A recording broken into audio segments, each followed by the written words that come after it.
Welcome to the IELTS Complete Training course.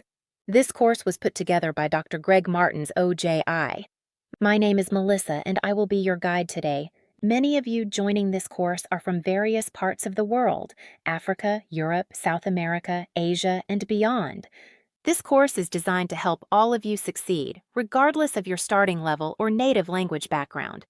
Let me start by asking you, why are you taking IELTS? For most of you, the answer is clear: to gain admission to a U.S. university or college. While IELTS originated in the UK and Australia, it has gained significant acceptance across American institutions. Understanding this test thoroughly is your first step toward academic success.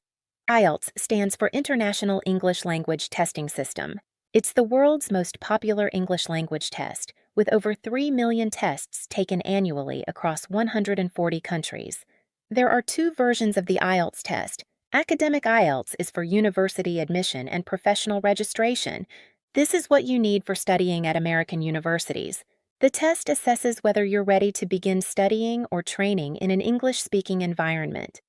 General Training IELTS is for immigration purposes, work experience, or training programs. This version uses different reading and writing tasks that focus on everyday English rather than academic contexts. This course focuses entirely on academic IELTS, which is what the vast majority of students need for university admission. Get the complete IELTS course as a paperback or Kindle on Amazon via the link below. The book title is IELTS Complete Training Course: Your Comprehensive Guide to IELTS Success by Dr. Greg Martin's OJI. We also recommend that you subscribe to this channel so you're notified of new videos.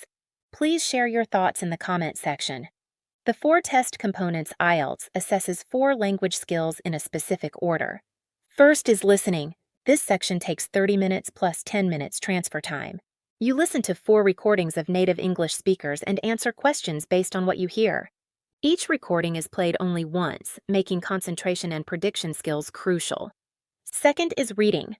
You have 60 minutes with no extra time. You read 3 passages and answer 40 questions. Passages come from books, journals, magazines, and newspapers, all written for a non-specialist audience. Time management is critical in this section. Third is writing. You have 60 minutes to complete 2 tasks. Task 1 requires describing visual information like graphs, charts, or diagrams. Task 2 requires writing an essay presenting and justifying an opinion. Task 2 is worth twice as much as Task 1. Fourth is speaking. This is an 11 to 14-minute face-to-face interview with a certified examiner.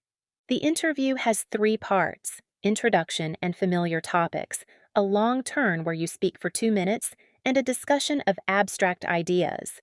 The total test time is approximately 2 hours and 45 minutes. Understanding the IELTS band score system. IELTS uses a 9-band scoring system to measure English proficiency. Each band represents a different level of competence. Band 9, Expert User, has fully operational command of the language, appropriate, accurate, and fluent communication with complete understanding.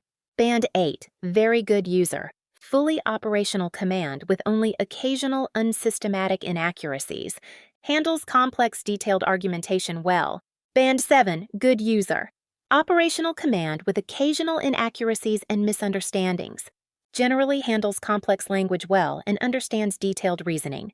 Band 6, Competent User, generally effective command despite inaccuracies and misunderstandings, can use and understand fairly complex language in familiar situations. Band 5, Modest User, partial command, handles overall meaning in most situations but likely to make many mistakes. Should be able to handle basic communication in own field. Band 4, Limited User, basic competence limited to familiar situations, frequent problems in understanding and expression. What band score do you need? Most U.S. universities require specific band scores. For undergraduate admission, you typically need band 6.0 to 6.5 overall, though some competitive programs require 7.0. For graduate admission, universities usually require band 6.5 to 7.5 overall, and this varies by program. For teaching assistantships, you often need band 7.0 or higher in speaking. However, requirements vary significantly by institution and program. Always check your specific university's requirements. Some departments may have minimum scores for individual sections, not just overall scores. Your overall band score calculation.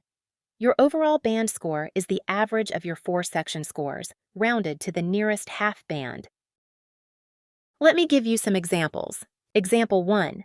If you score 7.0 in listening, 7.5 in reading, 6.5 in writing, and 7.0 in speaking, your average is 7.0. So your overall score is 7.0. Example 2. If you score 7.5 in listening, 8.0 in reading, 6.5 in writing, and 7.0 in speaking, your average is 7.25. This rounds up to 7.5 overall. Example 3. If you score 6.5 in listening, 7.0 in reading, 6.0 in writing, and 6.5 in speaking, your average is 6.5. So your overall score is 6.5. Notice that writing often pulls down the overall score because it's typically the most challenging section for non-native speakers.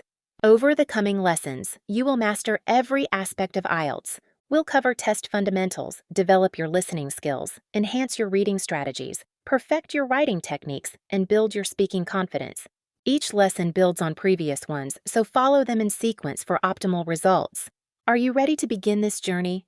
Let's get started with Lesson 1, where we'll dive deeper into the IELTS test format and what you need to know before you begin your preparation. Test format and first week assignment today, we'll discuss test format options and key differences. Then, we'll review the first week assignment. IELTS is available in 2 formats, and understanding your options helps you choose what's best for you. The paper-based test means you write your answers on paper. Listening, reading, and writing are completed on the same day in one sitting. Speaking may occur on the same day or up to 7 days before or after. The computer-based test means you type your writing responses and click answers for listening and reading. Speaking remains face-to-face with an examiner. Results are available faster, 3 to 5 days compared to 13 days for paper-based tests. Both formats assess the same skills and use the same scoring criteria. Choose based on your comfort level with typing and computer interfaces. Key differences from other English tests. If you're familiar with TOEFL or other English proficiency tests, note these IELTS characteristics. IELTS doesn't use a multiple-choice-only format. The test uses various question types, including short answers, completion tasks, and matching exercises. IELTS features face-to-face speaking, unlike TOEFL's recorded speaking section. You have real conversations with an examiner. Both British and American English spellings and vocabularies are accepted equally. You won't be penalized for using either variety. The content has an academic focus. Material comes from university-level sources but assumes no specialist knowledge. In listening, you hear recordings only once, unlike some tests that replay audio. What this course will cover. Over the following lessons, you will master comprehensive skills. First, we'll cover test fundamentals, band descriptors, and academic English foundations. Next, we'll provide complete listening section strategies for all 4 parts and question types. Then, we'll develop reading skills from basic skimming and scanning to advanced time management. Next, we'll cover writing Task 1 and Task 2 with strategies for achieving Band 7 to 8. Next, we'll cover speaking parts 1, 2, and 3 with pronunciation and fluency development. Finally, we'll integrate all skills with test day strategies and final preparation. Each lesson builds on previous ones, so follow them in sequence for optimal results. Your first week assignment before moving to Lesson 2, complete these preliminary tasks. These are essential for establishing your baseline and setting realistic goals. First, take a diagnostic test. Complete a full IELTS practice test under timed conditions. This establishes your baseline score and identifies strengths and weaknesses. Don't worry about your score. This is simply to understand where you're starting. Second, set your target score. Research your target university's IELTS requirements. Set a realistic target score, then add 0.5 bands as a buffer. For example, if you need 6.5, aim for 7.0. Third, calculate required improvement. Compare your diagnostic score to your target. If you're at 5.5 and need 7.0, you need a 1.5 band improvement. Generally, expect 0.5 band improvement per 4 to 6 weeks of intensive study. Fourth, schedule your test. Book your official IELTS test 2 to 3 months in advance. Having a concrete deadline motivates consistent preparation. You can find test dates and locations at IELTS.org or through British Council and IDP websites. Fifth, gather study materials. Besides this course, obtain official Cambridge IELTS practice tests. Books 11 through 19 contain real past tests. Get a good dictionary. Cambridge or Oxford Advanced Learners works well. Get a notebook for vocabulary and error tracking. Ensure access to English language media like BBC, NPR, and TED Talks. Sixth, create a study space. Designate a quiet, comfortable space for IELTS preparation. Minimize distractions and ensure good lighting and seating. Consistency in study location helps establish productive habits. Seventh, commit to daily practice. Plan for 1 to 2 hours of daily study 6 days per week. Consistency is more important than occasional marathon sessions.